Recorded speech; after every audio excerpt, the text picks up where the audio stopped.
Hello friends, আপনারা দেখছেন ওএসকে take YouTube channel. আপনাদের অনেকের কাছে হয়তো পুরনো বা হাতে লেখা জন্ম সার্টিফিকেট রয়েছে। বর্তমান সময়ে স্কুল ভর্তি, পাসপোর্ট বা অন্যান্য সরকারি কাজে ডিজিটাল বার্থ সার্টিফিকেট বা কিউআর কোড যুক্ত সার্টিফিকেট থাকা খুবই জরুরি। কিন্তু সমস্যা হলো সরকারি পোর্টালে সার্চ করলে আপনাদের অনেকেরই তথ্য নট রেকর্ড ফাউন্ড দেখায়। আজকের ভিডিওতে আমরা জানাবো ভিডিওতে বলা সেই সিদ্ধান্ত সম্পর্কে যার মাধ্যমে আপনি আপনার পুরনো সার্টিফিকেটটি ডিজিটাল করতে পারবেন। অনেকেই ভাবছেন কাস্ট সার্টিফিকেটের মতোই অনলাইন বাড়িতে বসে এটি করা সম্ভব কিনা। দেখুন, ভিডিওর তথ্য অনুযায়ী জন্ম মৃত্যু তথ্য পোর্টালে কাস্ট সার্টিফিকেটের মতো কোনো সরাসরি লিঙ্ক সাধারণত মানুষের জন্য দেওয়া নেই, অর্থাৎ আপনি নিজে ঘরে বসে পূর্ণ তথ্য এন্ট্রি করতে পারবেন না। এই সুবিধাটি শুধুমাত্র সরকারি আধিকারিকদের পোর্টালে বা আইডিতেই দেওয়া আছে। ডিজিটাল করার জন্য আপনাকে সবার আগে আপনার পুরনো সার্টিফিকেটটি হাতে নিতে হবে। সার্টিফিকেটের নিচের দিকে দেখুন কোনো আধিকারিকের সই বা অফিসের সিল আছে। এটি হতে পারে আপনার গ্রাম পঞ্চায়েত অফিস বা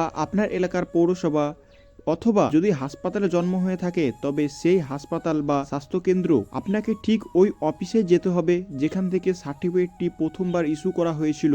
অফিসে যাওয়ার সময় আপনাকে সাথে করে যে যে ডকুমেন্টসগুলো নিয়ে যেতে হবে: আপনার অরিজিনাল হাতে লেখা জন্ম সার্টিফিকেটটি, 2 আপনার বাবা এবং মায়ের পরিচয়পত্র যেমন আধার কার্ড, ভোটার কার্ড হতে পারে, এবং 3 একটি সচল মোবাইল নম্বর আপনাকে নিয়ে যেতেই হবে। সেখানে গিয়ে আধিকারিকদের অনুরোধ করলে তারা আপনার তথ্যগুলো যাচাই করবেন এবং তাদের সিস্টেমে অনলাইন ডেটা এন্ট্রি বা আপডেট করে দেবেন।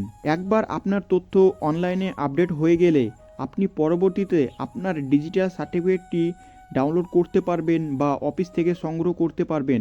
মনে রাখবেন, এর জন্য কোনো দালালের খপ্পরে পড়বেন না, সরাসরি সংশ্লিষ্ট অফিসে যোগাযোগ করুন। আশা করি ভিডিওটি আপনাদের উপকারে আসবে। ভিডিওটি ভালো লাগলে লাইক করবেন এবং চ্যানেলটাকে সাবস্ক্রাইব করতে ভুলবেন না। ধন্যবাদ।